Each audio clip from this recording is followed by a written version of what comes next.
But what I want to talk about Bivol is, are you guys impressed? Because he's calling out everybody. Look, he threw out the kitchen sink everywhere, man. He wants everybody. Technically sound fighter.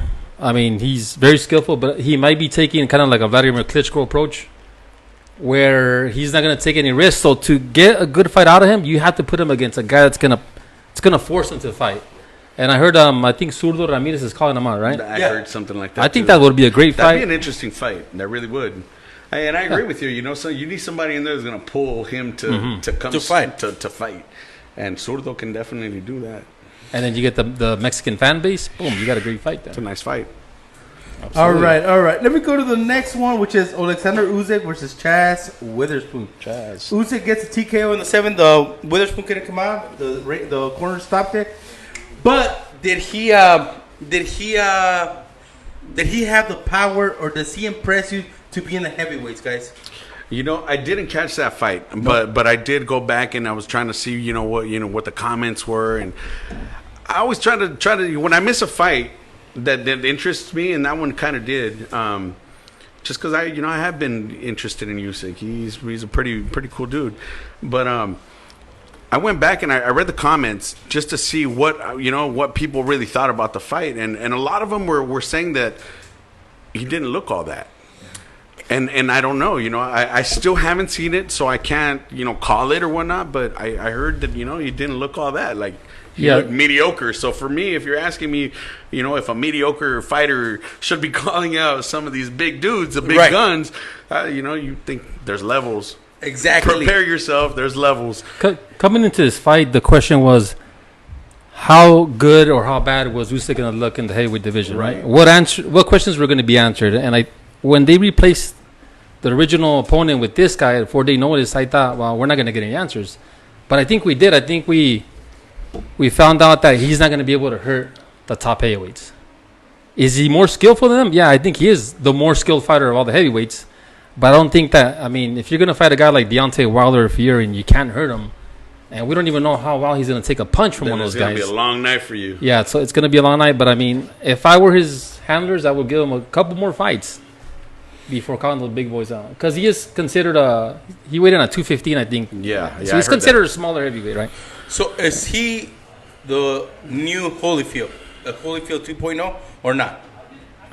I don't think so. I don't think we can. Holyfield. I don't think we can still even answer that one. To be honest with you, I don't think there's enough yet to expose that. To be able to compare him at that level. I think. Right.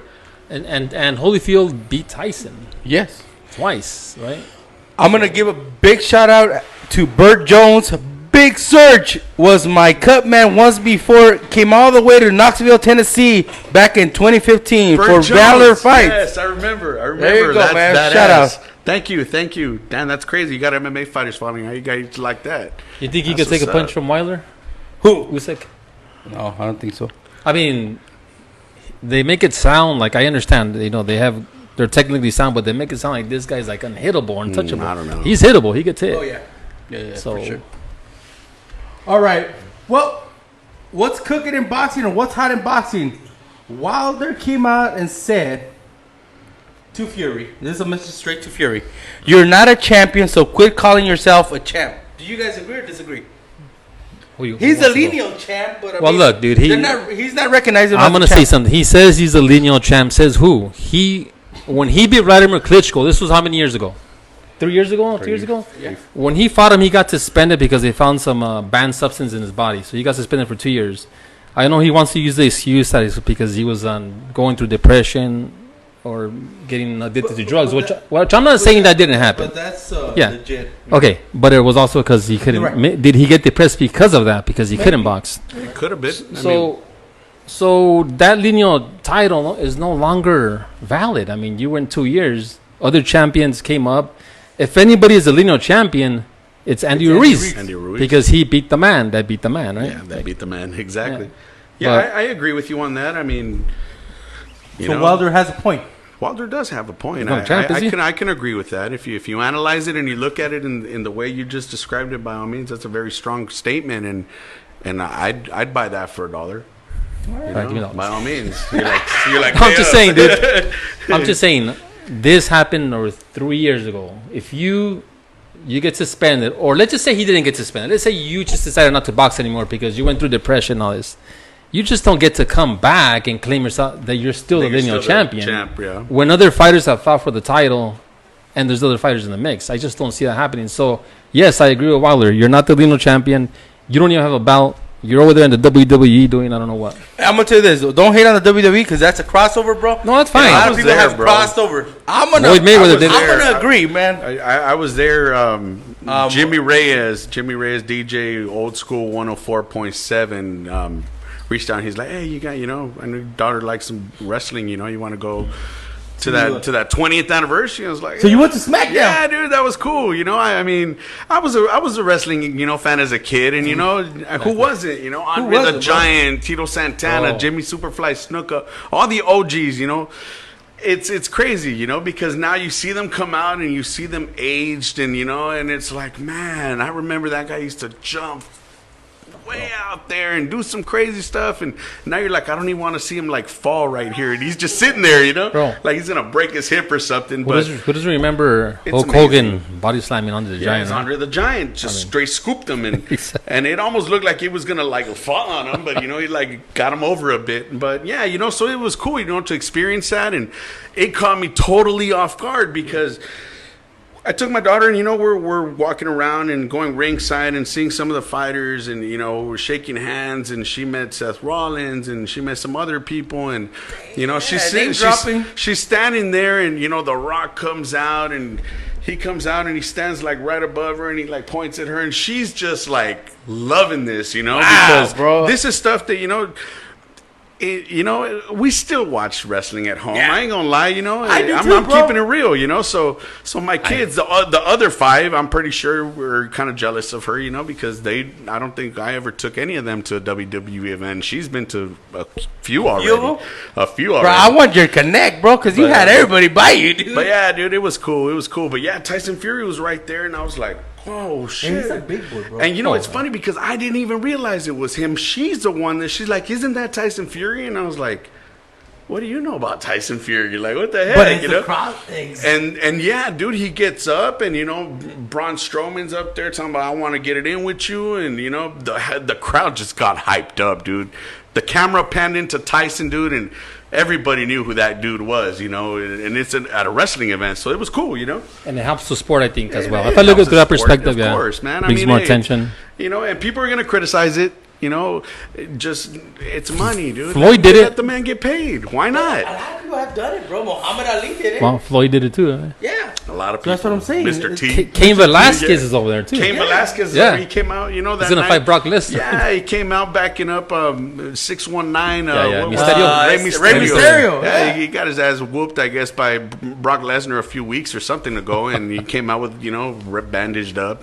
But yeah, it was cool. It's a big soap opera, man. Exactly. How can you not like it? Entertainment.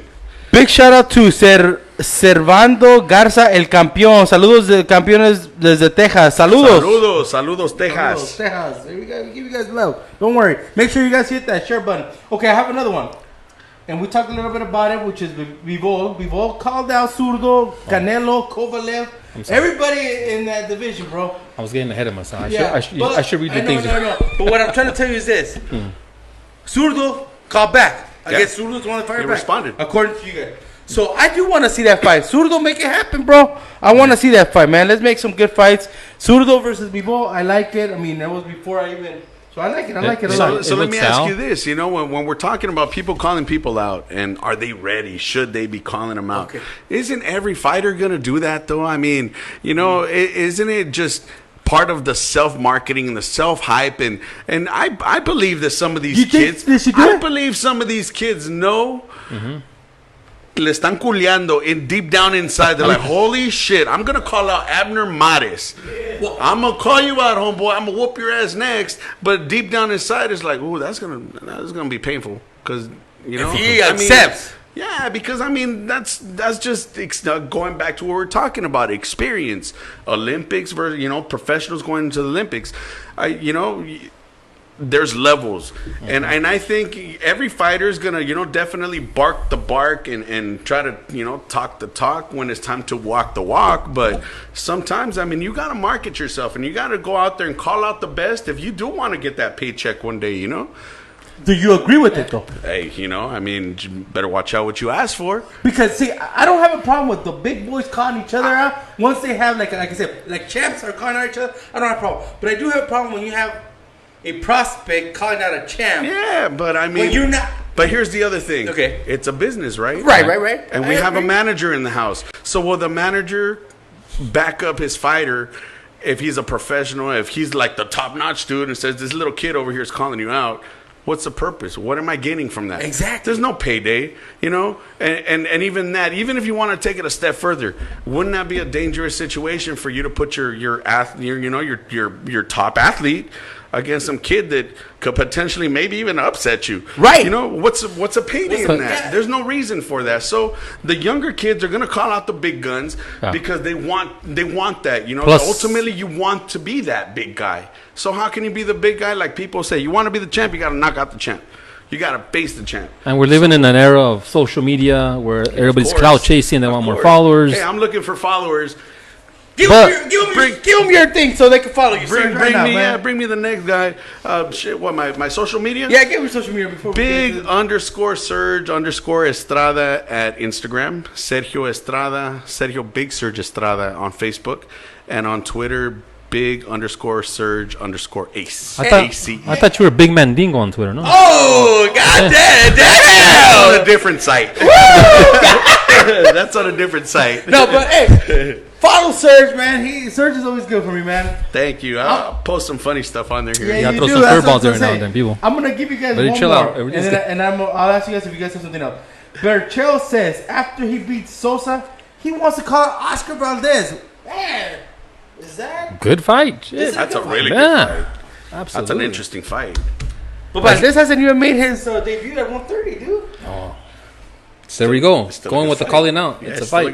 Still a good fight. But Valdez is going to 130. Yes, he is. He back in. Yeah. He wants to give him the welcoming mat. Yeah, why not? But should Berchel be his first fight at 130? Would you want that? No, not his first fight. Right? I would want a tune-up. Yeah, tune-up, right? I'd want a warm-up. That's kind of like what I was. But again, I'm not his manager, and I was just, that's logic, You're going to move a fighter up into the next category. You're not going to go, into And money talks, right? Money if the talks. money's Money right, talks. hey, Bullshit we're going to give you X amount of millions. Shit. Hey. You start convincing yourself. Yeah, I'm ready. They gave me a lot of money for Saturday, too. He called Jacoby and Myers already. No, hey, Serge, you want another one? Another 805? Or Larry Parker. I'll wait for you guys because I Here we don't want go, to seem bro. like an alcoholic on on camera or nothing. All right, two. I mean, this is our first one. This is our first one. And this is not Bud On Light. the table, at least. Be on the record. I don't have to be on the record. This is not Bud Light either, guys. Right? All right. No, Do you have anybody else has something hot that's happening on social media or anything?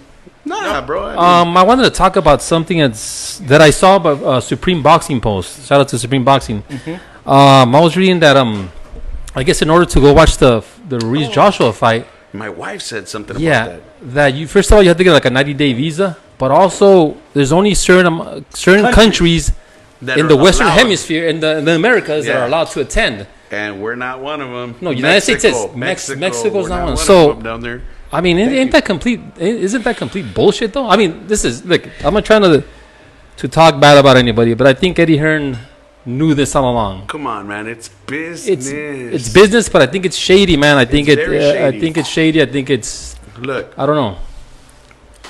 why would you, Thank you, bro. knowingly put a big fight like that in a country where it's nearly impossible for the majority of this one of the opponent, one of the fighters, followers to attend? It makes no sense. It makes no sense. But you have the Arab countries over there that have a lot of money. There's sick money out there. Okay. So when it comes down to that, and I don't know how much of it is true. My wife pointed it out, and I mean, I heard Supreme Boxing was the one that leaked it out. I trust I trust them. They're a credible source. Mm-hmm. I don't know. You know, that's interesting. I really want to find out more about that, just because I was one of those Mexicans that wanted to go watch that fight. If you're Mexican American, you could go. Yeah. But what I'm saying is this. But if we want to take our Mexican passport, we can. Man. It's real? Exactly. Yeah, if you go to the site, It says that. it's only U.S. and Canada. Wow, yeah, U.S. and Canada. So it's my thing. But if you're from Mexico, you can apply for a special permit. And you can still- The special you permit. can. You could apply for Yeah, a special see, permit. I bro. don't know. What do you mean Like so- I so- said, I have to research it because I But don't know. but that's even makes it harder. Though. Special permit. That means that When I you're don't dealing know. with governments, Exactly. it's not That gonna be means easy. that hey, we're not going to prove all you guys. Now you have the first heavy Mexican heavyweight champion. I know he was born in the United States, but he represented Mexico in the Right. amateurs. And then you're not going to allow his countrymen to go see him, or you're going to make it that hard for them to go. I watch feel, a I fight? feel that's That's BS, some man. bullshit, Now, man. and now another good question is: was that transparent? You know, Exactly. Was that open from the very Most likely beginning? not.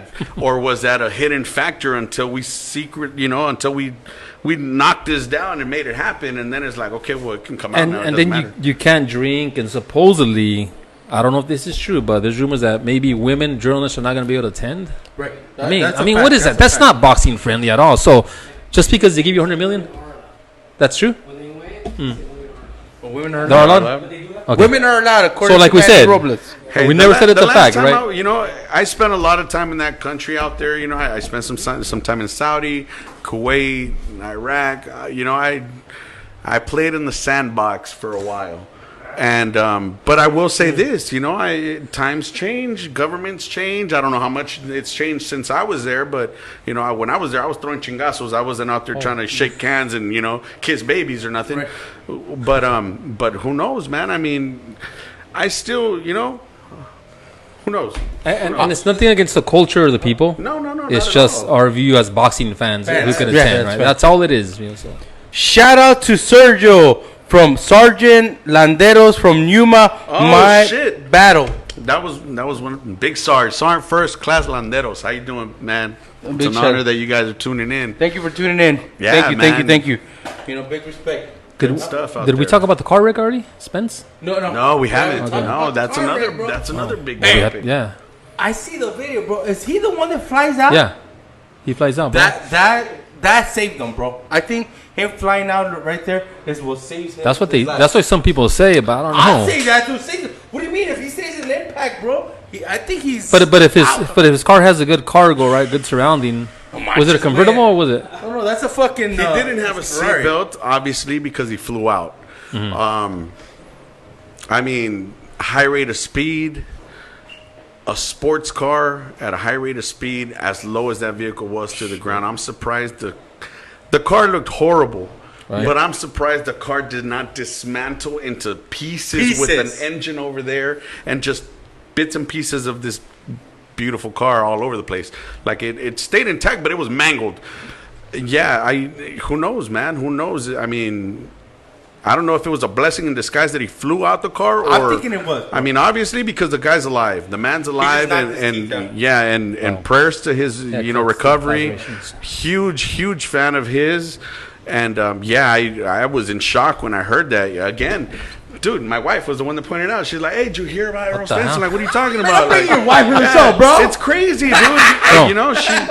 She stays on it, bro. She Yeah, stays no, on that's it. big shout out. Give her It a shout out. surprises me, bro. She stays on it She as must much follow. She must follow boxing. as she fans, must then. follow you guys because you Sure. guys put it all out there. Cheese man. But you know what though, and not because he's a guest, but this is one of the good guys in boxing, man. I mean, I Serge, try I to can be. bump into you anywhere, bro, and we chop it up, talk, bro. yeah. I try to We be, talk, man. bro. Hey, I'm salud. just that's my by nature. That's just me. I don't care where I'm at, who I am, or what I'm doing or anything. I'm a people person. I'm no better, no different than the guy to the left of me than the right of me. We all have struggles. We all have Everybody bills. has- yeah. We all have our good times And our bad times. We're people. And I think more than anything, we're just people. Getting back to that Spence thing of him surviving, I'm sure his conditioning, right, had something to do with that. Him being an athlete. Absolutely. And I mean, I don't know. Who knows? There's. I have my thoughts and I have my questions, and until I get those thoughts and questions answered and have more specifics, Then I can talk about it. But I mean, And I just respect that. I just wish him the best. Like I said, I'm a big Speedy fan of recovery. his. an adequate recovery. You know, something like that, Exactly. dude. It changes a person, bro. You know, near-death experiences change a person so hard, and I hope, you know, that it doesn't change who he is as a fighter. If anything, I hope it pushes him to be a tougher fighter, Right. because he escaped death, bro. And not many people can say that, you know, I was put in a situation where it was life and death, and I was able to walk away from that, you know, and trust me, it changes a person. Oh, bro. no. And that's the It changes I believe you. I believe you. In all that's of the it. question. Will he come back a new man? Like, you know what? I better stop doing what I'm doing, partying, whatever. I'm not judging him. I And do that's, that shit. that's too. the thing, Yeah. you know, that since we're there, since it was put out there, was he partying? Which is- I haven't read anything. Was there alcohol in? Yeah. I haven't read anything. We don't know. But in a medical standpoint, now I'm gonna cover myself. I never said that he was drinking. I haven't read it. I'm not incriminating. You're not- I'm you're not not- Yeah. accusing. Nothing. But special circumstances. My experience has been, and I have the experience, you know, not personally that I got ejected or anything, but I worked in the medical field, you know, and not just in, you know, in combat. I worked in the medical setting, in the ERs. I've seen a lot of things, and 9 times out of 10, what I have seen, and it's sad sometimes. And again, I'm not saying at all this is my, you know, I'm not saying this is what happened with Errol Spence, and I'm not saying that this is anything like the situation he was in. But my experience has been is that typically in a crazy car accident where there's alcohol involved, the person who was drinking usually walks away with almost nothing going on. Nothing going on. Yeah. And whether it's because the alcohol relaxes the body, and you know, the next thing you know, you're a puppet that's flying around, but you're so relaxed that, you know, your body's just going with the flow of the chingazos and the turbulence and the whatever, versus a person that is getting ready to the impact, you're tight and you're tense, and chingazos happen, and now all of a sudden your body shifts and bangs up and you're tight, and injuries happen like that too, you know. So whatever the case may be, he had an angel on his shoulder, and he and should thank God. bless Yes. him, and that angel that was in his shoulder, you know, for, like I said, he could have been the most soberest person that night. I'm not saying he wasn't or that he was, but he is a very, very lucky man. I got 2 comments. I'm gonna say one for Marta Nájera. Sergio Ramirez got robbed Saturday night against Robinson Johnson. Viva Tijuana, and I'm okay, Marta. Thank you very much. I know she did the video, so there you go. You know what I mean? What I was to say is, and I mean, that's why I don't take out my Lamborghini, guys, because I'm kind of scared. I do have a few bruises in me, you know, sometimes. So I don't take out the... That's why I don't even own one, bro. I Plus, forget taking it out. Plus, it's a gas guzzler too. Yeah, it's a gas yeah, guzzler, bro. I gas can't afford prices it. are too Yeah. high. No, hey, we just No, the fucking Gotta let it maintenance park. in it, bro. I'm trying to sell it. Whoever wants to buy a Lamborghini, hit me up. I'll sell it to you guys. we just bro. hope that Errol Spence is not affected in the ring, right? Like, does he Exactly. come back? Does he get No, hurt easier? Is he not the same? Does he lose a step? Well, I mean, again, we're talking about all he lost was teeth, right? Yeah. And lacerations. A laceration, okay. I mean, he's gonna get a laceration at some point. Not that he fight. hasn't, you know, in inside the ring. But it's a lot easier to say, for me to say that, you know, I really don't think that an injury is going to reoccur out of this later on, in, you know, when he's in the ring. I think mentally, I'm more concerned mentally, is he going to come back the same person? Right. You know, He could come back stronger though. he could. Yeah, he He could. could. Like you said, like a second He could chance. come back more fierce, you know, because he just almost died, and that was it, you know. So yeah, you know, he could come back a way better, Errol Spence. I just hope, you know, nothing negatively comes out of this, and I'm still a fan. I'm still a fan. Elizabeth Sanchez, cheers. Carol McKenna who Cheers. says, yeah, drunk people never get injured, man. Sean Fitzgerald, they mentioned broken or fractured bones, but still he couldn't suffer head trauma or a concussion. Agreed, you know, maybe there's Yeah, side exactly. effects. We agree. Yeah, but Sean, nobody you're knows right. anything, but I you know, think- we're I- just hoping he gets... I think he suffered a concussion. You think so? That's he what I'm had referring to. have.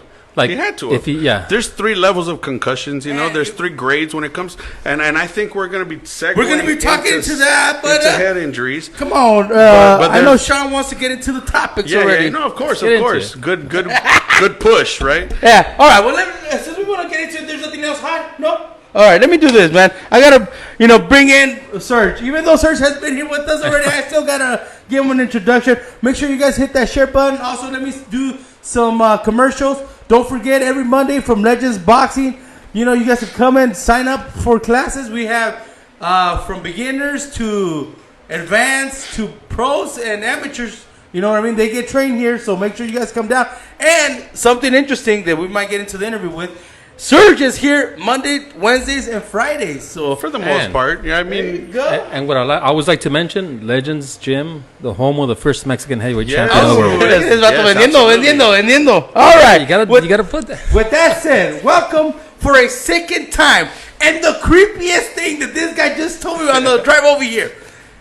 Exactly 2 years ago, we had Serge here. So now we have Sergio, Big Sur Estrada. Welcome to the boxing rundown, bro. Yeah, that was creepy though, That's man. right. That is creepy, bro. Let's drink, party. No, 2 years, bro. It was 2 years. Yeah, because October it was on the 16th, but 16th. it's the So same since weekend. we moved days, 2 years. Yeah. 2 years, same weekend, same week. Nacho, I can't talk about it because there's an open investigation right now, man. So But last time you had the Dodger jersey on. yeah, Yes, I had the remember. long sleeve Dodger jersey. I think it was like a hockey. yeah, you have the Hockey style, one. yeah. hockey style. All right, Serge. For the people that might not caught the first show, let them know a little bit about you, man. A little background, a little story about you, and then we'll get into the. Well, Sergio, Big Sur Estrada. Basically, I am a retired combat veteran. My whole career was Army and medicine. All I know is Army and medicine, you could say, I guess. I joined the military when I was 17 and a half, straight out of high school. Actually, I hadn't even finished high school. Did my time, did National Guard time, did reserve time, did active duty time, but all together, they cashed me out at 20 years. It was cool. Numbers didn't quite add up, but anyways, long story short, here I am. I retired. It was a hard adjustment from military life to civilian life. I found myself in a very dark situation, very dark hole.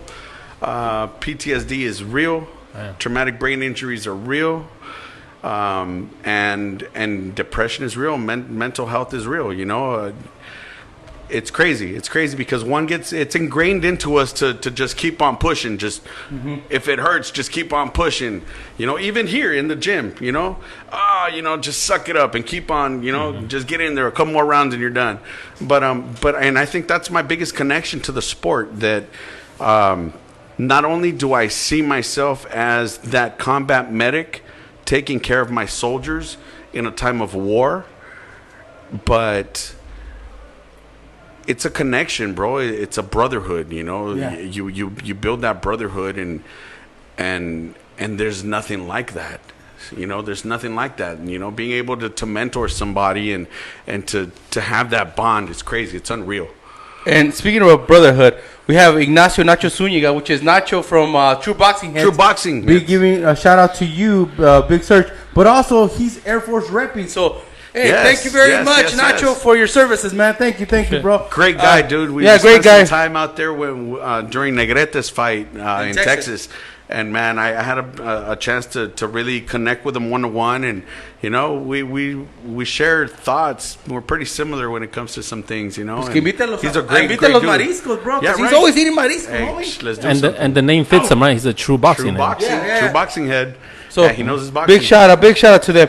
Also, what I was gonna say, Mikey Dana said the jersey sucks. Haha, he laughed, but he said depression is real, That's bro. a real jersey player. That's a real jersey. I'm just saying. But then he Undefeated. jumped on the fact that depression is real, man. So he was talking about that, and we're gonna get into it right now, guys. We're actually gonna get a little bit into stuff like that, but I want to start. The reason why I brought Serge is because you guys already got me 4 weeks in a row. I've been talking about this, but I want to ask a Cutman, one of the best guys out there doing in the sport. So, is there cuts that are more difficult than others, Serge? Let's talk about that.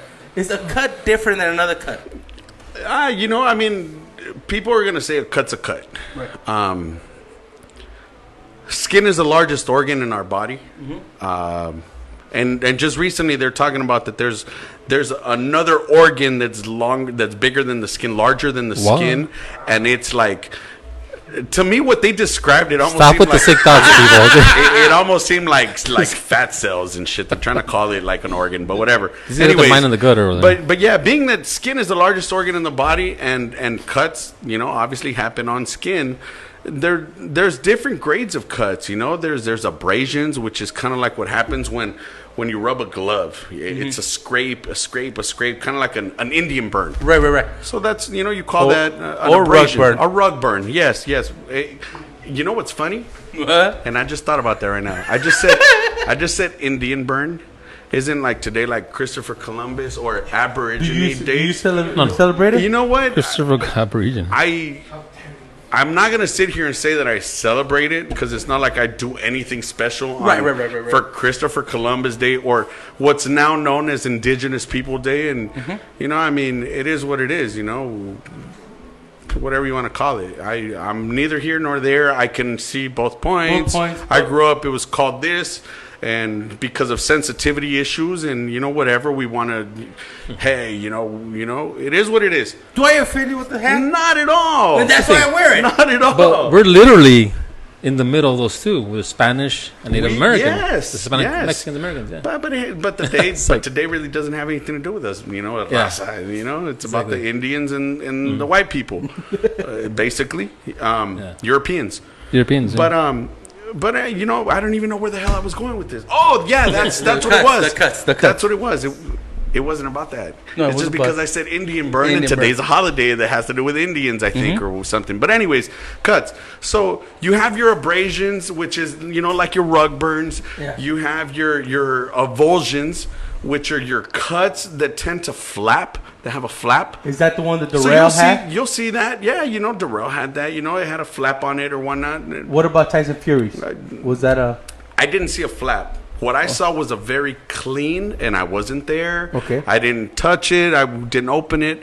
What I saw from footage, because I did, record it, and I was like, oh, zoom in. I want to see that. I want to see my boy Capetillo get down on that, Props to you. Yeah. Still, Good guy. you did a great job. Yeah. You did what you did. And but it was what appeared, again, from TV, a very clean laceration. Okay. Now, the more I dug into it, because I got to know, I got to learn, I got to see. What I found out was that it didn't need any microsurgery to fix it from the inside. It was simple. It was a big cut. Okay. I'm not gonna say Okay. I'm not gonna minimize what was at hand right there. It was a big cut. Can you explain the difference? Because when I hear 57 stitches, I get scared. When it comes to stitches, the But you're amount saying- of stitches is just how many times did I create a little knot and move over and create another knot. So- 57. That's a lot. That's a long cut. That you have to close. So what you're saying that a cut that's 2 inches long could have different amount of stitches? Yes. And Well, it could that's be, what I wanted to get. Yeah, and it you could said be it. a very complicated cut, which is where we even want to go even further, because if it's deep enough to where you need internal suturing That's what I to want. make sure that it heals properly, here, let me go this way because I think the camera's here. So you have skin that all of a sudden, the skin is flat, Right. but I'm gonna change the aspect of it. Okay, so now you have a laceration that's gonna cut the skin open. Bam. Right. Okay. If it's deep enough, you have to do some internal in here, Right. internal little butterflies and shit, internal suturing to bring this cut closer, see. to bring it closer, so that it heals right. So, Because if not, whether you have an open space in there, you may have a pool of blood, you may have some shit and you're closing it. It's gonna be easier to cut. You may have Vaseline in there, which if the doc ain't gonna go in there and clean, and it can happen. I'm not gonna say it doesn't happen. Most of these sutures take place in the back. They don't get taken to the ER. They don't get taken to the hospital. They don't Seen get it. taken to the hospital, and where Right, they Thompson. get properly irrigated and cleaned and all that good stuff. And it doesn't happen like that. So to me, when I work cuts, I keep that in mind, that I don't want to super pack a cut. or if I'm going to pack it, I'm going to pack it at first, but towards the end of the fight or even after the fight, I know me as a cut man, my part of my responsibility, knowing that this kid has to get sutured at some point, is to go back and clean that, I mean, and that's just me. I'm not saying all cut men do it because, I have a background in this. I know what the doctor's going to have to do next. So if they don't stitch him up right, like you're saying from the back, and it heals up, do they have a higher chance of getting cut again in the next fight? Of course, you have lots of fighters. You have 2 fighters here at Legends that I know of that have had cuts, that have had to see plastic surgeons years later to reopen that, to close it correctly, because it's always a nagging problem. So I mean, you. Can you name them? I'm just kidding. No, I can't, and I don't want to, because that can affect them as well. Yeah, they know I'm joking. Let me ask you something though. So can I opt out? Like, let's say, okay, I got a cut, right? Mm-hmm. I don't want to get stitched in the back. Can I say, hey, I want to go to the hospital to get stitched? Can I say that as a fighter or no? I've never seen it happen, but I would think that you have the right to do that. I mean, if you get me, right? I'm backtracking, and I'm backtracking on scenarios.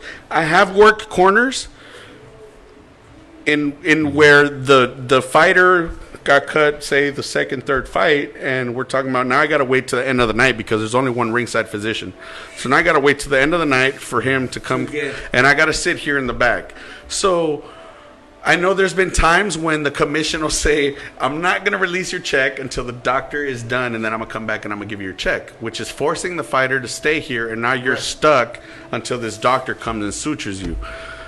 And I've seen situations where maybe that's not the case, because I've seen fighters actually say, fuck this, I'm out, because I'm not going to sit here. I'm going to go eat. I'm going to go just do my thing.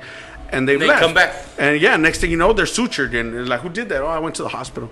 So, I mean, I don't know. I think that's more of a, fighter and commission thing that they need to understand what's going to happen. If you just walk out, you may not get paid. I don't know. Really? When the fight gets stitched up, do they pay for that? Is it out of their purse? The doctor gets paid separately, but I believe that the commission gets paid via the promoter for that. Oh, okay. I don't think it comes out of the fighter's purse. Oh, that's good. Yeah. Roger, you're my manager. Have any of your fighters been? Say again. Promoter pays, correct? Promoter pays, So that was my understanding as well. I got two. One is like a funny one, bro, but. Ruben Cuellar says, how long should Fury wait to fight again? Great question. That's a big cut. I mean, because it was simple. It wasn't like it had to be sutured internally. If he's rubbing certain special ointments or, there's things that can help heal and scar and help the healing process and reinforce it. So, I mean, a cut that big, I would say no less than 6 months. 6 months? No less than 6 months. He's not fighting in January, like people say. I don't know. No, but I'm saying, if you had to make an opinion with that type of cut, I would keep him out. I wouldn't take that's the chance. what Frank Warren because said. At the end of the day, man, I mean, it's gonna a cut that big. I can almost bet that it's gonna get busted open again. That's what I was gonna ask you. No matter how they suture no matter how it sutures up, because 6 months even isn't enough time for scar tissue to build up. Scar tissue, it's basically blood cells, cells that start merging and they become like a web. Uh-huh. And that, the longer they start webbing, it tightens up and it becomes scar tissue, Right. So you can hit that and you may not even feel that stuff, and you can cut it open, you may not feel it because loss of sensitivity occurs when it starts meshing like that.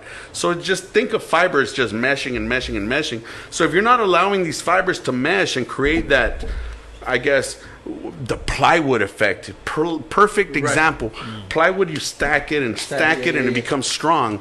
So if you're not allowing for those, those fibers to grow and, for the tissue to start forming itself back up again to the point where it's not as sensitive, it's going to rip open again. It'll be like particle board. Yeah, it's going to rip open again. So that's going to be an issue that they're going to have to deal with for a minute if they're going to jump in too quick. I want you to fire on this guy. Alex Raven says, nice jersey. Do they make it in men's size? Oh, Again, shit. is that... They made it in a big man size. Oh! I don't know about little man size. Yeah, that's a I don't want to meet a woman that wears that size. Yeah, I know. Hey, Nacho, thank you, man. Next time you come, do we have any fights out in LA coming up? In LA, Not until next year, no? What do I have? I leave to Mexico this week. I come back. I do nothing the week after. That's Halloween weekend. And then I go to Vegas. I don't think we have anything in. No. But Nacho, if you ever come down to LA to cover another fight, bro, come down. We'll have you on the show, bro. Yeah, join us. Monday, there's always a seat available, bro. Mm-hmm. So come down, bro. Thank you for the shout out on the setup, man. All right. And this is what I've been nagging about, bro. And that's why I'm glad you're here. See, we see the Tyson Fury. Then a week later, we see Michael Dutch over in Texas, which I felt that the cut wasn't as bad as the one that Tyson had. But then I also see the cut that Darrell had. And then I see the cut that who else had? Somebody else had another cut. not that I recall. And I mean, at least with Tyson, he finished the fight, right? 12 rounds. Darrell got a chance to, 3 more rounds? 3. With that cut. But Michael didn't even get a chance to go to the corner. It just got stopped. So to me, my big gripe with everybody in boxing right now is, should everybody have the same rules, bro? Or should we have, and then we found out from Alex Campanovo that it's actually not the commission, it's the doctor, the physician that's there that makes the call. Yeah, he might have different criteria, right? To stop or let a fight continue. I love this question because and you guys know I work, not just boxing. I do MMA. I'm in jiu-jitsu competitions, full contact karate, different combat sports.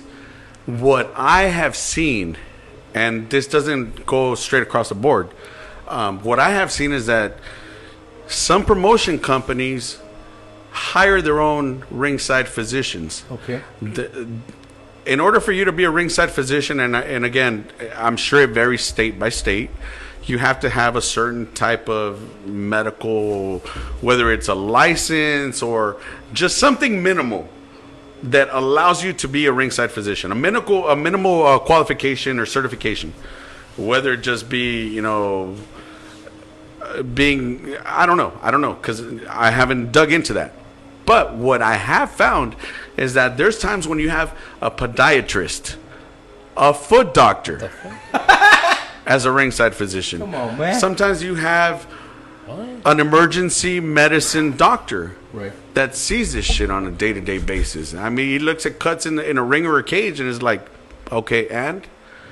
But when you compare the experience of an emergency room physician to a podiatrist in a combat sports setting, there's a big difference. Yes. So, to answer your question to the best of my knowledge, I'm not, No, that's something that I'm pushing Yeah, for. okay. So to me, I think that there definitely should be a standard, a minimum requirement, not just physicians.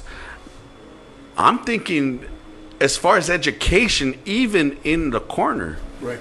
Because I'll tell you this from experience. I as a cut man, I don't just in between rounds, I don't just go in there and look at, there's a little bit of redness. I'm going to apply a plancha right here, an end swell. I'm going to put some ice in the back of his neck. Why am I doing that? Why am I putting ice in the back of his neck? Oh, shit, because he just got fucking knocked silly. He might have a concussion. We need to fucking cool the back of his neck, the base of his neck, to try to get some coldness into his brain because his brain's all rattled right now. I mean, there's lots of things that I do that I see, but it has nothing to do with anything that I've learned in the gym, where a lot of your cut men come from, a lot of your trainers that I'm a jack of all trades. I can coach you and I can work your cuts and I can do this and I can do that. There's things that I've learned. There's situations I've been put in. There's training that I've had that when I go into the ring, hey, a lot of people, how do you feel? Well, fuck, I just got beat up for a couple rounds, for a couple minutes. What do you mean, how do I feel? You know, You got to look at You it. got to look at them. You really have to analyze them. Look at their face. Look at their expression. There was a fight that I saw on TV, and I didn't know the fighter. Dude got caught, cracked in the jaw. And, dude, I didn't know the fighter, and I knew that kid is not here right now. Well, you could tell by the You eyes. can tell the eyes. The eyes say a lot, you know. And so yes, I think that there should be some sort of minimal training that especially ringside physicians need to do, because they're the ones that, you know, I can keep this fighter in the fight, and I'm going to do whatever it takes to keep this fighter in the fight as a cut man, so as long as I recognize that my fighter's not hurt. Right. You know, cuts, too easy. I can deal with Mental. the cut. Mentally, is he just surviving? Is there in there surviving? Or does he really have a shot at doing something, you know? Amen, bro. Amen. And I've been in a situation that I had the coach next to me, and we had a game plan, and our fighter's not, you know, producing the way that we are telling him to produce. We're telling him to make these adjustments. Do this. You got to do that. You got to do this. And he's not doing anything. And coach in the middle of a round is like, dude, do you think we should stop this? Yes, bro. We need to stop this right now because our kid's getting banged up. All right. Man, and this is why I bring Serge, guys, because Serge gives passion. Serge gives you knowledge, guys. You don't. But Yeah. Jorge Capetillo's online right now. Jorge Capetillo, big shout out. Profe, big shout Jorge. out. Number love. Jorge. Thank you for what you did, Jorge. Jorge, we heard you got a bonus. Yeah, we heard. Hey, Michelle Rivas. Shout out. Michelle. Hi, Michelle. Ring girl over there, man. What's up? When are you coming back, girl? Shelly. Shelly. Yeah. Yeah, I'm in love with her. All right, go ahead.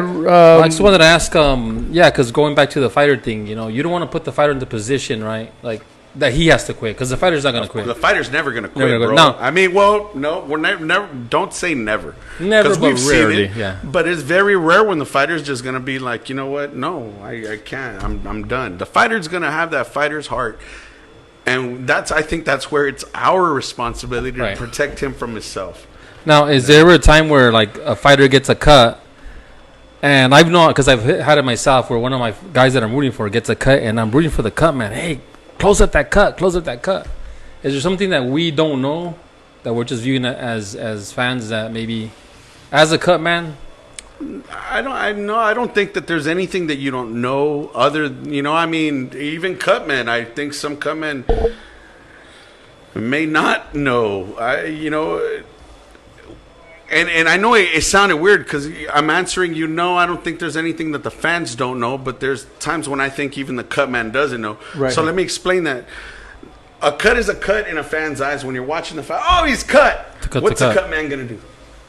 Yeah, we just want you to close it up. Right away. Yeah. What's going to happen in between rounds? What's the cut man going to do? You know, is the doctor going to come in and stop it now? You know, is it too bloody? Or, you know, so we see it as what it is, a cut. The cut man needs to see it as, okay, what needs to happen so that I can deter this doctor from wanting to stop this fight? Right. Because a cut's a cut. You can't close it. I can't go in there in between rounds and close it shut. No. So there's no cut. Right. So the cut's going to be there no matter what. Mm-hmm.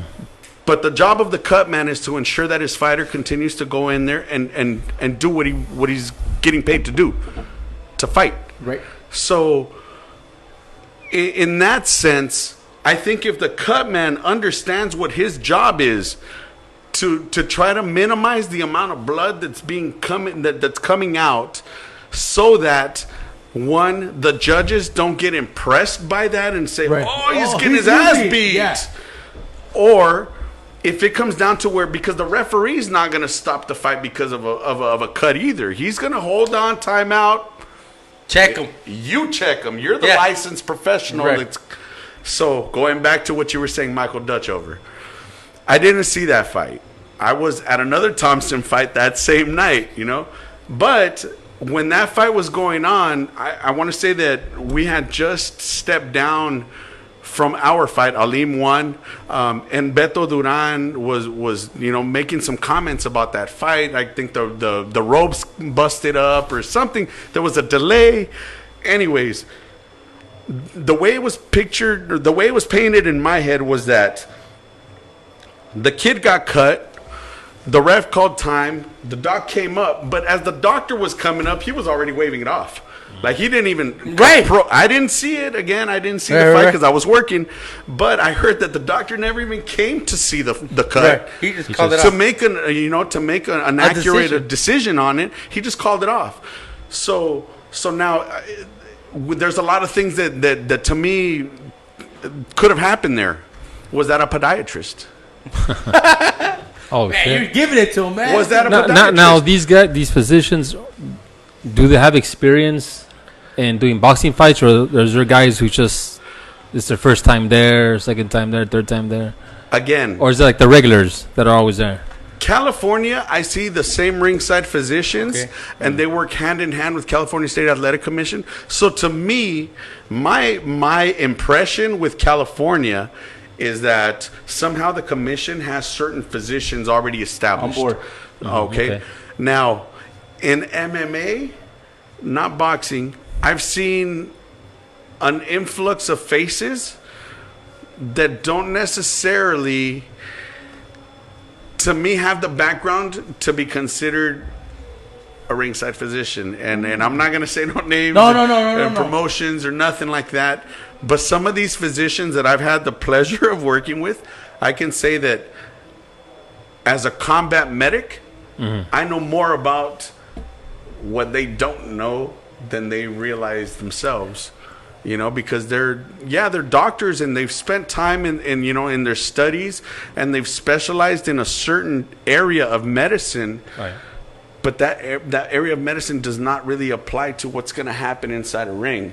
But the promotion company has to have a ringside physician, just grab and them up. instead of paying an ER physician that's going to charge you whatever X amount of dollars to come and sit and just Right. to what the promoter may be like, oh, he's just going to sign them off and whatever.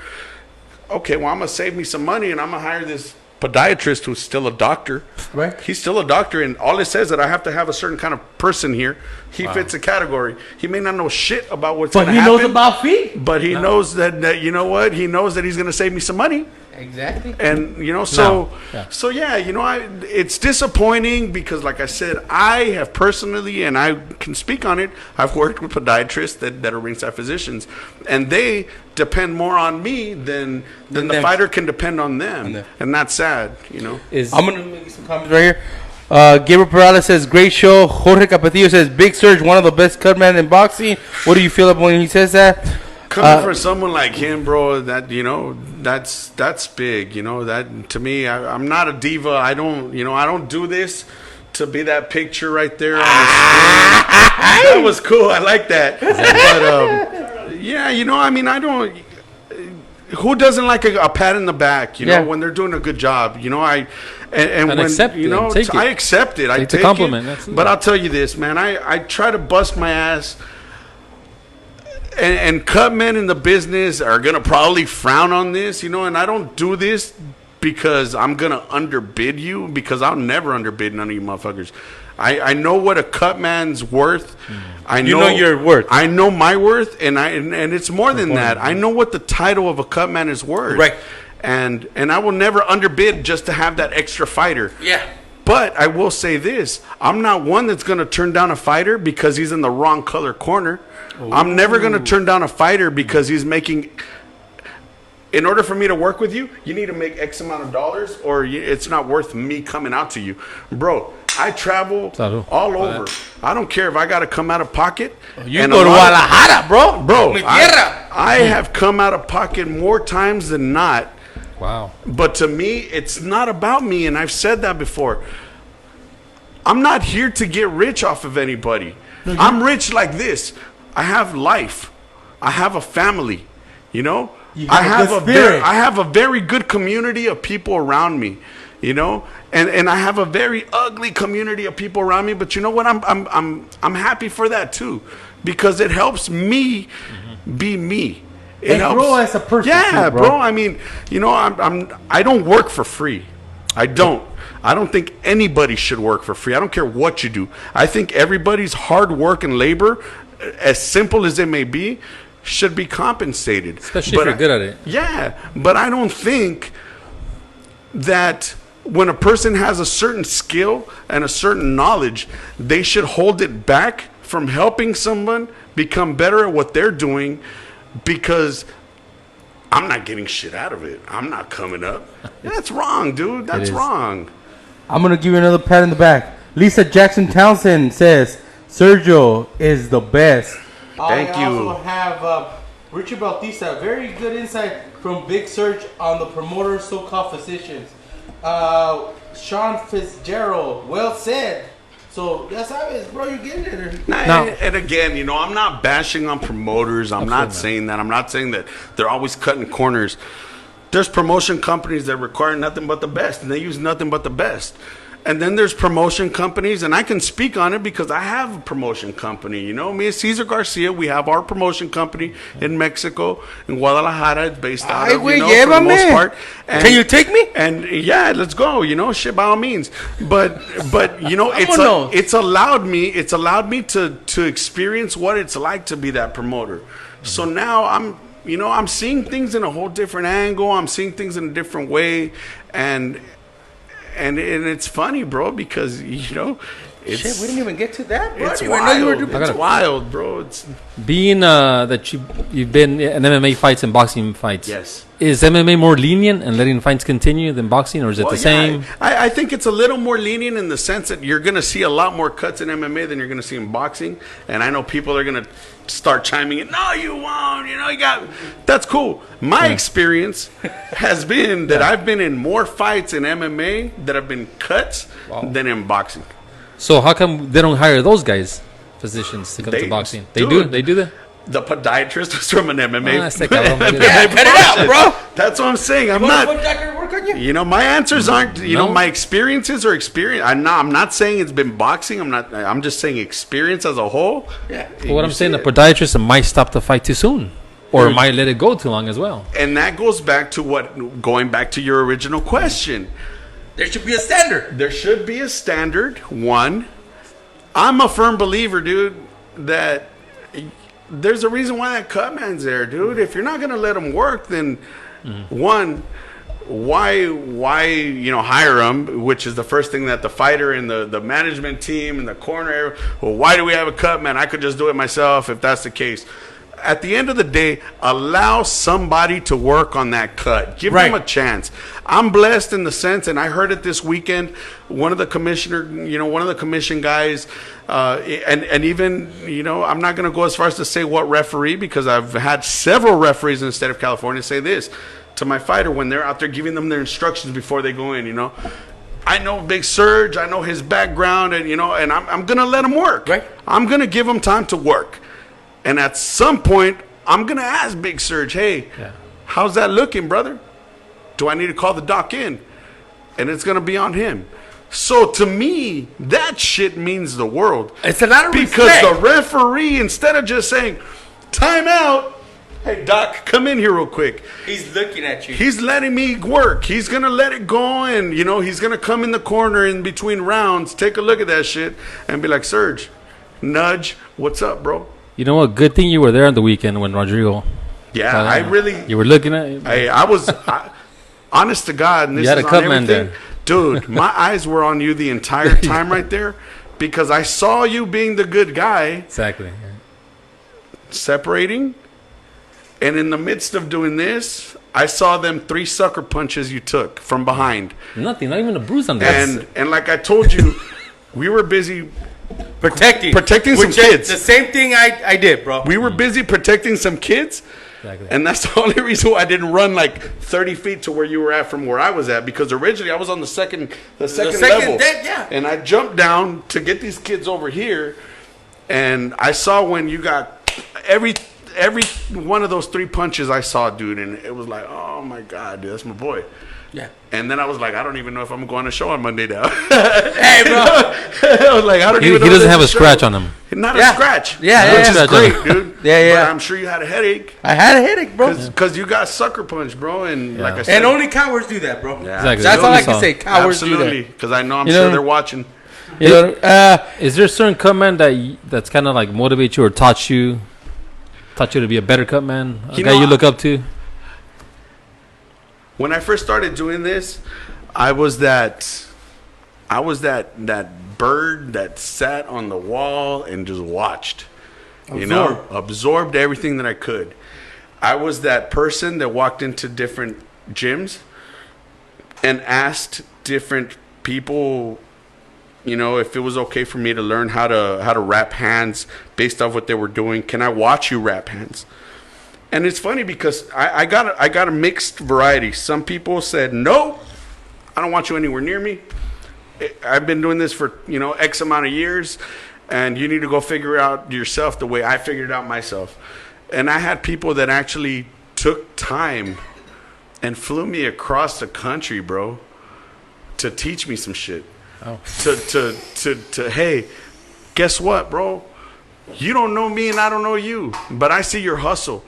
And if you want to come and be a part of this MMA show, because that's how it was. You want to be a part of this MMA show?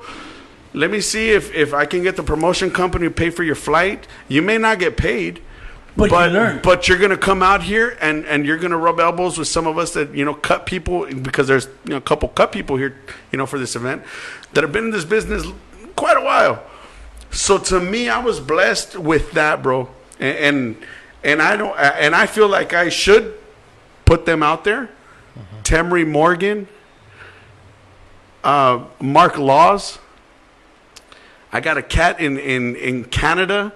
Fucking dude, there's people that have been so instrumental in not being selfish and sharing the knowledge of the field, sharing the knowledge of our trade, that actually have given me opportunity. Stitch Duran, I've worked with him a couple shows. He reached out to me. We did an MMA show the very first time out in where the 405 and the 5 meet, Costa Mesa, no? Costa Mesa out there. Yes. It was a Russian promotion, and he reached out to me, and bro, that was like, I felt like it was God that reached down and said, homie, come here. I want you to be a part of this.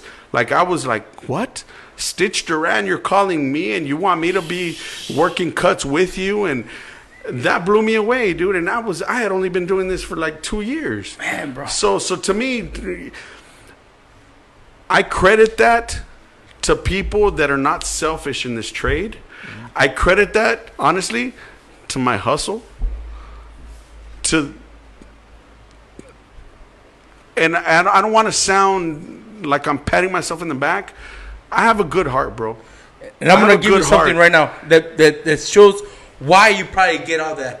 I have Paco Perez say, Sergio Big Sur Estrada is a great cutman, but most of all, down-to-earth person.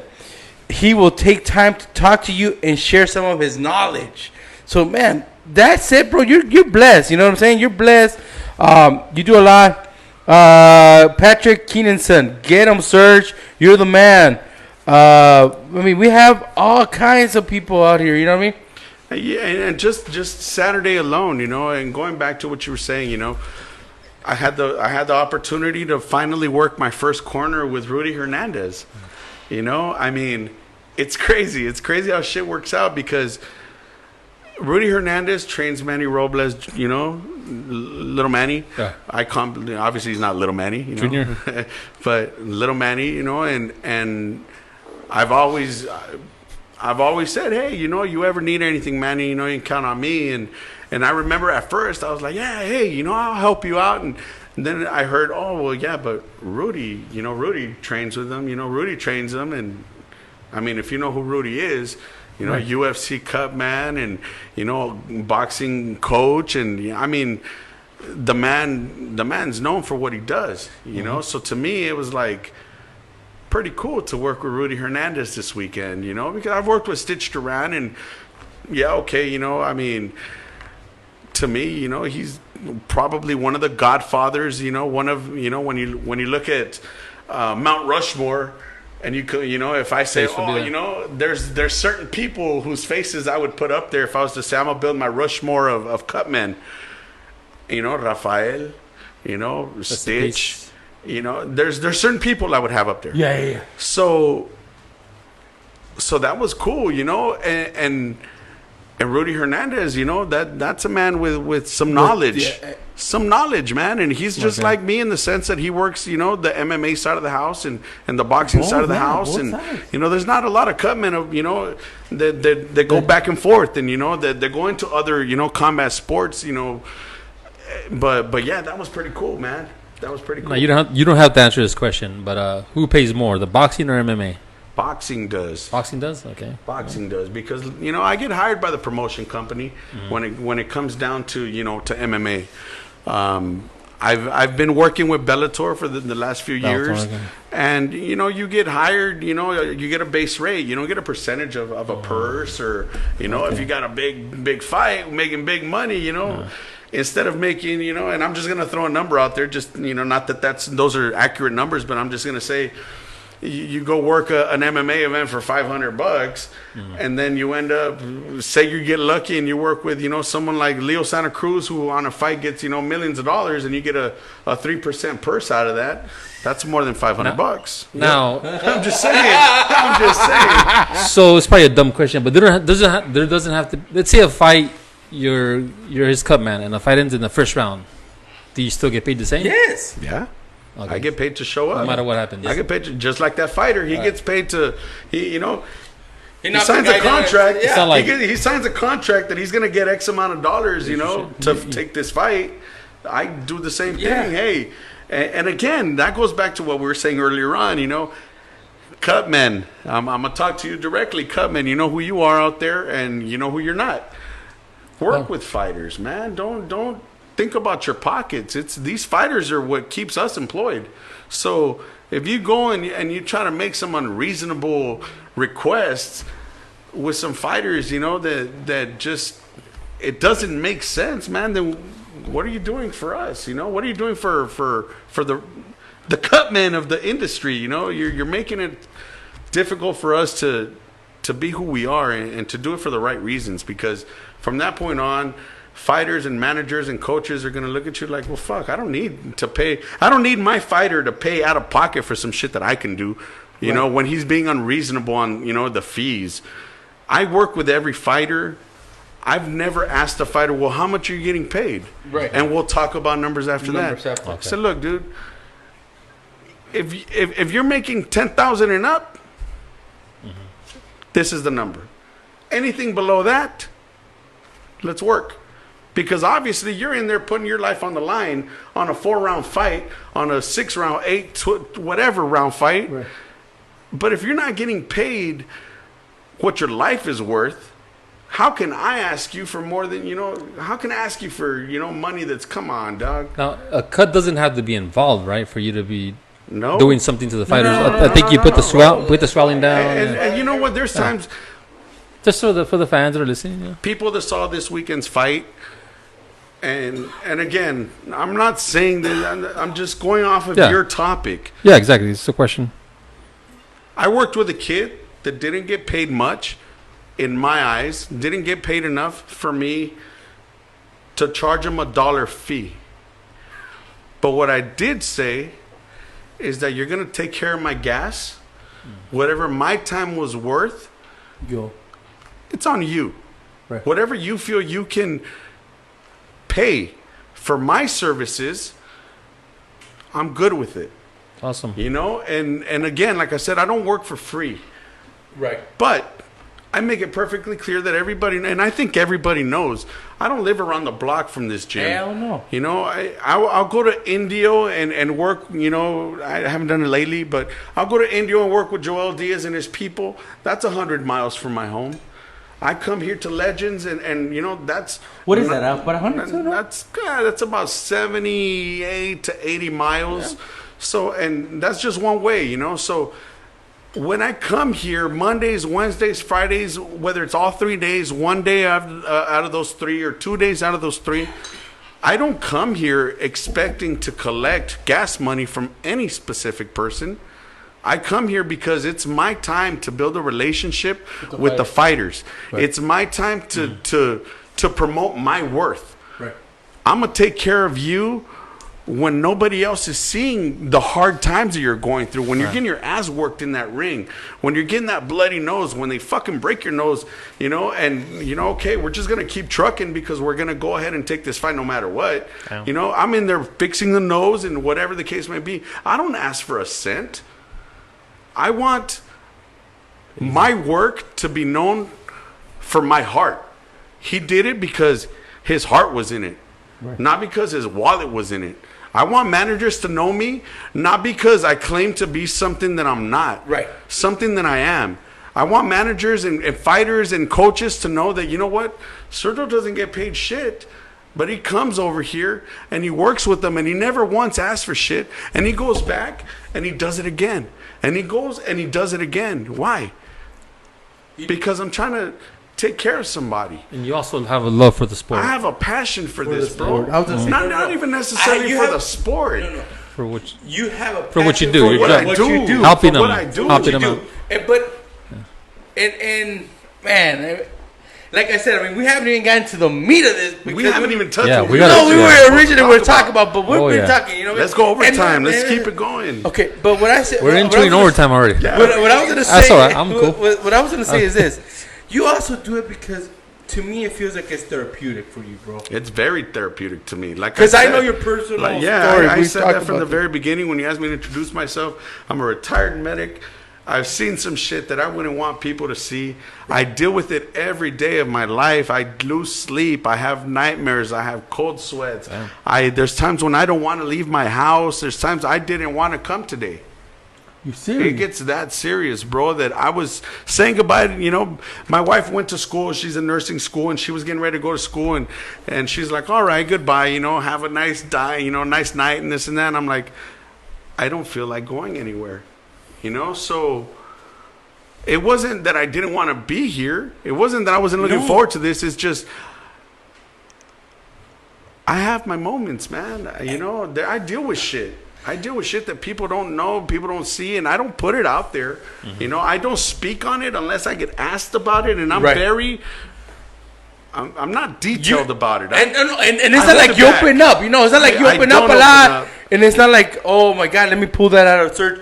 It's something that I know because we had a previous interview, because I have a relationship with Serge where I talk to Serge. It's not like I just bump into Serge like, hey, come on the show. And it's something you develop I know. I got to let you know something. I really appreciate you in advance giving me a heads up, you know, and a lot of people don't know this because they don't understand what it takes to do something like this. And, you know, I've been on several podcasts.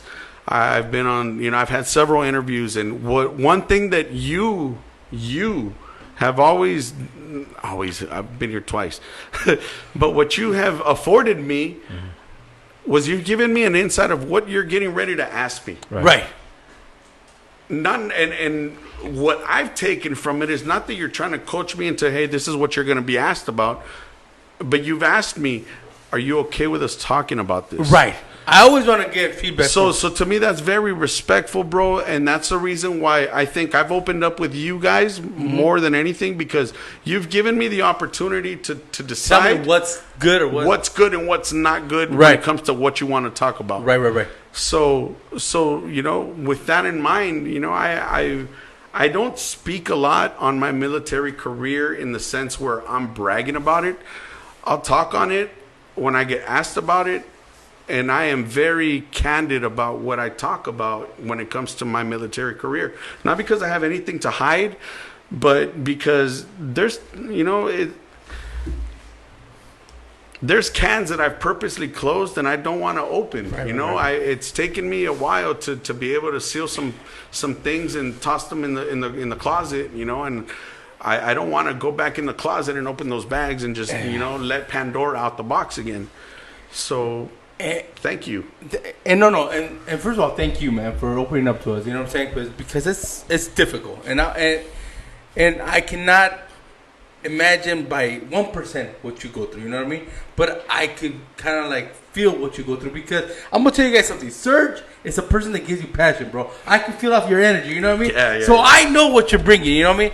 So when I ask you stuff like that, and I feel your energy, bro, it's like, man, I know where we're going with Serge, you know, today, you know? So I'm going to do something because I'm going to get a little happiness going on right here. Ana Faria says 49ers are 5-0. What's Yes, up? sir. Woo! Yes. I know. Well, how about the Raiders? What's up, dude? I'm just getting. We're in the winning streak.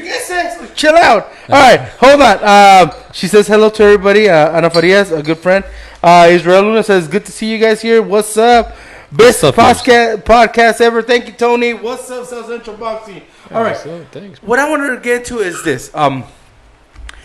We hear about all this boxers right now, all these warriors going down. Damn. Is there issues with concussions, bro, in the boxing game, man, that we got to talk about?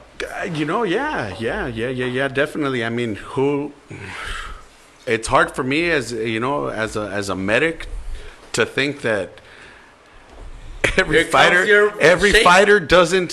Thank you, yes. Oh man, it's probably all In and out, melted now, vanilla bro. shake. Like, Is it still Easier good? to drink? Yeah, no, it's easier to okay, drink. it's good, yeah. Yeah. It's like, But it's hard for me to believe that fighters don't get diagnosed with concussions They don't. every time that they step in the ring, because I think every fighter has some form of a concussion at some point in every fight. There's different grades of concussions. There's your level 1 where a flash knockdown could be considered something like that, where all of a sudden it's like, oh shit, like what the fuck? Right. I saw stars. You got your bell rung. Get your bell rung. That could be, classified level 1, level 2 grade. Really? Concussion. Because, matter of fact, you know what? You told me that you were going to ask me certain questions, and I want to make sure that I educate people right. Well, And I went through some of my books when I was in the military, and there were certain things that I pulled out of there. And the fact on concussions was one of them. There's the 3 grades, and I wanted to explain the difference. Okay. And well, you're looking it up. Let me give a shout out. Saludos a Jose Marquez. Saludos, Niner Nation. Hey, bro, we already talked. You guys are the Niner Empire, bro. You cannot be the nation because there's only one nation, the Raider Nation. so to me, yeah, right, okay, it's a Niner Empire. Yeah. But the Vegas. so when you talk about concussions, you're talking about traumatic brain injuries, because a concussion is actually, your brain gets rattled, you know. So we have, your mild concussion, which according to, medical background, presentations of basically confusion or amnesia. There's a scale, it's called the Glasgow coma scale. And basically, as a medic, when you arrive on scene and somebody with a head injury, there's certain things that you look for: pupil dilation, equal, pupils equal and reacting to light, and a bunch of other things. But basically, based off that score, you score 14, 15, and there's about, the level accounts for 80% of injuries. Okay, so 80% of what you would consider a traumatic brain injury, a concussion, has a rate of 14 or 15. So, and that's like, okay, you had a concussion, but you didn't even realize it. You don't even know. 80% of people that get knocked in the head have that. So now you take it one step further. Go to boxing. Those scores start at a moderate scale. So once you go into boxing, you're probably not going to have a mild concussion. You're going to start at a moderate. So you're already eliminating one tier of concussions, of traumatic brain injuries. You're coming into the second tier automatically because of the repetitive nature of you're getting punched in the face. Right. So on that one, now you have the level counts for 10% of head injuries, but this person must be observed for potential deterioration for at least the next 72 hours.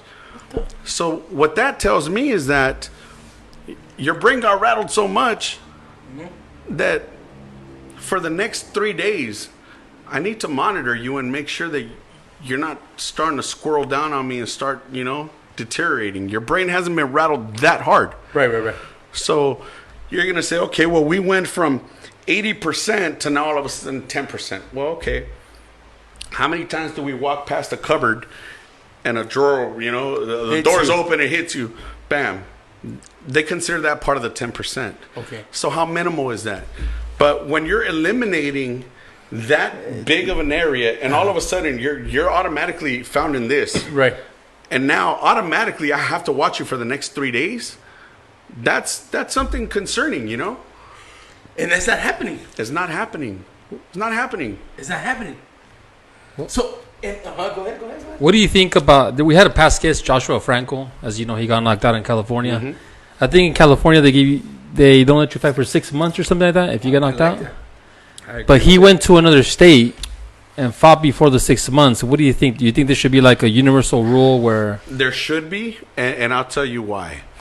For that specific reason, I know a lot of fighters, not just in boxing, that they have a fight here in California, they get their brain rattled, and they're like you said, they're suspended. Now I'm gonna go fight in Arizona, And they could. or you know what? I'm gonna take a fight in Pennsylvania because it's even further, and the commission's probably not gonna do the legwork to see if I'm suspended elsewhere.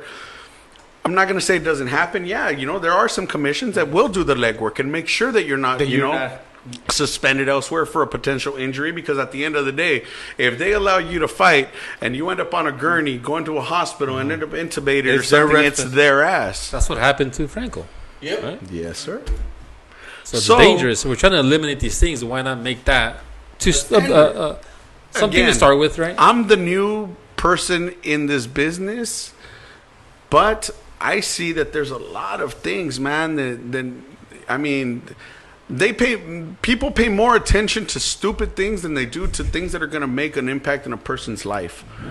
And I think that, they need to refocus some of this stuff. They need to, reevaluate the whole picture and do, nobody wants more requirements, more, for you to be more stringent on what you're allowed to do or whatnot, because that's hurdles that I have to overcome. But I think for the safety of the fighters, and it's always about the fighter safety first, Right. Placing that fighter safety first. I think in order for us to stop to stop having all these injuries that can potentially lead to death, like we've seen, is we need to have a standard, and again, I'm not one to judge because I'm not a know-it-all when it comes to what the athletic commissions require. But to me, the little bit of research I have done is that it's not standardized.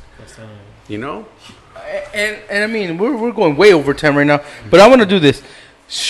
Does all this concussions and everything that happens that people are overseeing in boxing have any correlation to TBI or CTE, bro? It all goes hand in hand, bro. Hand in hand. A concussion, like I said, you sustain a traumatic brain injury by somebody punching you in the head, which leads to a concussion, which after so many, concussions, now, years and years and years later, now all of a sudden CTE is a real thing. Well, goddamn. It's been a real thing, but people don't. Swelling of the brain. Come on, man. I mean, you think the brain's just going to swell and there's not going to be any kind of residual effects? I was exposed to a lot of explosions when I was downrange in Iraq. Okay? I did convoy security. I was the medic for convoy security. So whenever they shipped or they moved items from, let's say, Baghdad, and they took it up from Baghdad to, let's say, Anaconda, or these are different FOBs in Iraq, different locations in Iraq. If you go down from Saudi Arabia and you want to move shit all the way up to like the border of Afghanistan, well, you got to remember that it needs to get moved through, the MSRs, the main supply roads out there in Iraq. Well, there's, Al-Qaeda's out there, and we're getting shot and we're getting blown up, and IEDs and this and that. So I was able to experience more than my fair share of explosions, of gunfights, of this and that and the other, whatever. Long story short, we're talking about traumatic brain injuries. I have traumatic brain injury. I have had many traumatic brain injuries to the point where, because of my diagnosis and because of the amount of explosions that I've sustained in my career, I was told that I have so many lesions in my brain from that I am a prime candidate for Alzheimer's. Are you kidding me? So I already experienced, certain memory losses. There's certain things that I don't retain. And again, things that I deal with on a daily basis that people don't know about, whatever. It's not for people to know about. It's my life. It's for me to deal with. But I'm talking about a period in time. You're talking about a fighter's career We're talking, where he's constantly getting hit, not just in fights, and sparring. You know, there's more contact to that person's head than you know, the shock waves of the explosions. And yeah, you know, you're talking about intensities. Okay, my shit's probably like, you know, mashed potatoes up there from the intensities of the blast. Of the blast. But it's hard for me to fathom that these fighters aren't having some sort of concussion on a daily basis. You know, some grade of a concussion, which compounded leads to CTE. And I know CTE is a newly found diagnosis because of, you know, the unfortunate deaths that are going out there, and you know, and the mental health and the deterioration of certain athletes out there. And all of a sudden CTE, you know, was big on, you know, on the scene. There was a movie about it, and I watched it, very, very interested. And, you know, I've done some research on it, but it's real. Now let me ask you this. Shoot, Stevenson, Donna Stevenson, just came back from having open brain, right? Because you guys. I think Adonis Stevenson needs to hang it up. But he's hitting the bags. He wants to come back. He's hitting the bags, and you know, I don't know whether anybody in their right mind would allow him to come back and take a fight. You know, I mean, like we said earlier on, part of our job is to protect these fighters from themselves. And you know, after what he experienced, it doesn't mean he's any less of a man. His accomplishments have been his accomplishments. He hit a crossroad where, is it the right thing for him as a person, as a father, as a husband, as a provider, as a son, as an uncle, as a mentor, whatever the case may be? I would much rather have Adonis Stevenson in the world complete than to know that he lost his life because he wanted one more fight. Exactly. I think he belongs on this planet more, being able to tell people, you know what, there's a time to call it quits. And it doesn't take shit away from you. It just means, you know what, for my livelihood and for my family's livelihood, the best thing for me to do is to step away from this sport, because the wrong hit can have a very, very non-reversible result. And, you know, I wouldn't want to see anybody's life, you know, get taken just because of my entertainment. No. Man, bro. This is why I bring Big Surge, man, but we're way, way past our time. So what I'm going to do is this. Surge, I have already 3 weeks book ahead. You know what I mean? Are you willing to come back? Yeah. So we can get more into this CT. Whenever you want me back, I'm here. If the people want to see... No, the people want to talk about it. And I want to talk about it because it's something that I think we're avoiding, man. And people are not, like, really getting in depth with it. And I've been on this push right now. And this push might be the stuff that gets me, like, not to go to shows, because people are going to be like, why is this guy doing this? He's actually protecting fighters and trying to get to something, and he might stop the fights from happening. But like you said, I'm a believer of, I'd rather have a fighter be okay and be able to communicate and not be going through all the struggles that we're seeing right now with all this stuff that's happening, that I'm not saying is boxing related, but there is a correlation, bro, it does, to all this stuff that's happening right now with former warriors that we're seeing. So what I'm gonna do is I'm gonna have an open invitation. Come back, everything. Come back, Serge. Yeah, let's do it. Just let me know when, and I'm down. I'm down. Come back. So now what I want to do is we have to do the hard part of the show, man. We gotta do predictions, all right? So we only have 3 fights that we're gonna predict, and one starts Friday, which is Alexander Usyk versus Arthur Beterbiev. Who do you guys got on that one, man? It's a great fight, man. That's the guy actually that injured Stevenson, right? Yeah. Whew. Power. I'm gonna go with Alexander on that. I think because he's just a little bit better skilled. Arthur has the power to change the fight at any moment, but I'm gonna go with the skill on this one. I'll go Usyk. I think that one can surprise any of it. I mean, it's a coin toss. It can go either way. Absolutely. I think that's one of those good fights that, you know, for the fan, it's gonna be an all out brawl. So are you gonna predict one? I'm not, Give me bro. one. No. I'm not. Damn! It's hard. It's hard. Put it on me, huh? It's hard. On that one, I'm gonna go with Vosek too. I mean, it's gonna be a tough fight, like Big Sur says right here. But I think Vosek is on the rise up. You know what I mean?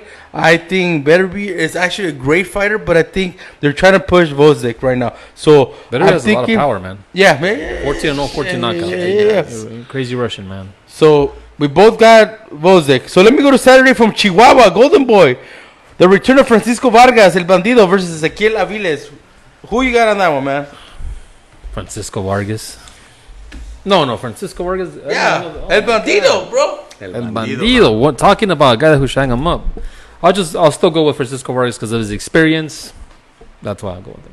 I want to know more. I don't even know the other guy, bro. I want to know more. Who the other guy is is. that why? Because you don't know much about. Well, I don't know much about the other guy, and I'm just going off experience of Vargas. He's been in there with Berchelt. Yeah, but So I'm gonna go with Vargas. we saw his last Berchelt performance, and it wasn't. But is this guy? I never heard of the guy. Is that guy in the same vicinity of? I'm gonna be honest with you, bro.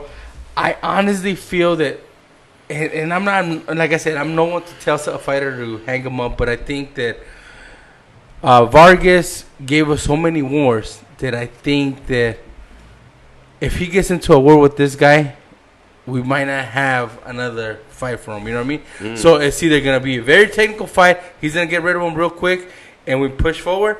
Or it's going to be one of those wars that we're going to talk about, and it's like, why, dude? Why did you do this? You know what I mean? Vargas. Another war. Wow. So you got Vargas. What is the record on the other guy? 3 losses, 16 wins, 3 losses, 7 knockouts, no power. He's been knocked out before. All right. Vargas. Then let's go Vargas.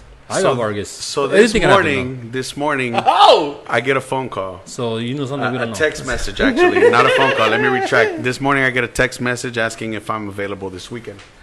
And I said, well, let me look. And yeah, I know that I have nothing on Friday and I have nothing on Saturday, but I have an MMA show in San Diego on Sunday. So I was like, well, yeah, my weekend's available because I'm used to boxing being Friday, Saturday, Right. maybe Thursday, but not typically on a Sunday. There's a Right. couple shows that have happened. Right. Yeah. So I tell this person, yes, I'm available. Turns out, I am working the corner of Francisco Vargas' opponent. Oh. And I didn't know that until after I agreed. Now, I'm not saying that I would have turned it down. Because like I said, my job is to afford the fighter his opportunity. To do his thing. So, good friend of mine, Joel Diaz. Good friend of mine, Francisco Vargas. I don't know this kid that I'm working with. I know his manager. I know who's going to be coaching him in the corner. Good people. Good vibes. But I don't know anything. All I know is that we're facing a very tough opponent in Francisco Vargas. Right. I know that you said he's been in some very big wars. Right. I'm hoping, as the cutman of his opponent, that the game plan that we use is effective. Right. Mm-hmm. I don't know what the game plan is. Because like I said, I don't know this kid. Right. But I'm not going to sit here and say that I'm not rooting for my fighter because I am. Why you can't? Don't We make a have prediction. to, yeah. Because don't if make a not, prediction. what good am I? Right. What kind Exactly. of support team am I? We didn't know that. So in this fight, I'm going with my fighter. And I wish Francisco Vargas, all the best. All the best. I look forward to seeing Coach Diaz from across the way. And at the end of the day, that may the better man win. Exactly. And that's all he can say for that one, guys. In a safe fashion. Yeah. That's right, Andrew. Let's go to the main event. You're not working the main event? No. Okay. Oscar Duarte versus Richard Solano. This is coming home, right, for Duarte. Isn't he from Chihuahua? I think he is. Yeah. So he's coming home. So Duarte. he's the main event. Duarte should get the win by KO. Stablemate of Francisco Vargas, another one of Coach Diaz's fighters, and I agree. I think Duarte wins this, decisively, and in a knockout fashion or stoppage to protect the other fighter. And again, that's my call. I have a question. Go ahead. No, just to make a little short question. I know you're an MMA fan too, right? Yes. On November 2nd, we have Kovalev versus Canelo and Diaz versus Masvidal. Yes. Ooh. If you could only watch one, which one are you watching? Oh man, I will be watching Diaz from Kovalev and Canelo's fight. I don't even want You have to. Like I said earlier on, you know, I'm a fan of good fights. You know, that's a it good doesn't matter fight. what you know what whether it's boxing or you know it doesn't matter. That card is stacked, bro. The MMA one? Yes, that card is stacked. Yeah. You know, I have my opinions on the Kovalev Canelo fight. You know, all right, whatever. But man, you know, and plus, like we said earlier on, I'm gonna be on that card. You know, with my girl Spence Estrada, who faces Marlon Esparza. You know, at the Canelo undercard against Kovalev. Come out, watch it. You know, get your tickets now. Come support my girls. Hey, Estrada, Team Estrada all day. Super bad. Bad. I don't even want to give you guys a hint who the guest is for next week. Oh, you let it out. No. I'm not even saying it yet, but just stay tuned. But yeah, you know, I mean, come out, watch, support, and watch a hell of a fight. I think we will steal the show. Yeah. I'm looking forward to that fight. I think we will steal the show that night. I have my idea on Hopefully you guys we get actually being the fight of the night. Hopefully You know we what get I the poster done on I time. think so. Yeah, here we go. Let me give you some give some shout outs out and also give out your social media again, Big Sur, because even though you're coming back, I want Sur to shout outs to everybody who tunes in, you know, supporting, you know, this great show. Please continue to do so. Support your fighters, your local fighters. It's you know, without them, we wouldn't be doing what we're doing. You know, I wouldn't have a job. They wouldn't have a job. You know? Not that it's a job, you know, because we like it. When we do what we like to do is never a job. But go out and support your local fighters. Buy their tickets, buy their hats, their T-shirts, help their pockets, because they're putting it all on the line, you know, for the hope of possibly becoming the next great thing.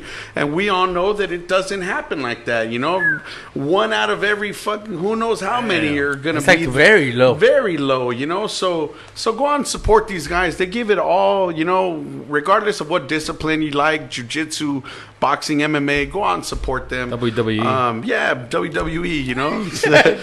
but yeah, you can find me, like, you know, I said earlier on, Big_Serge_Estrada on Instagram, Sergio Big Surge Estrada on Facebook, Big_Serge_Ace on Twitter.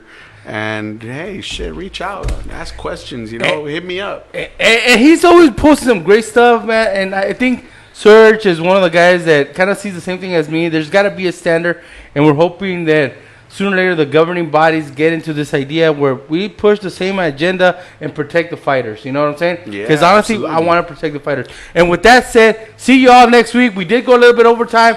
All right, so that was a boxing rundown. Thank you, Big Sur, for coming by, and see you guys all next week. You set the record. Yeah, right.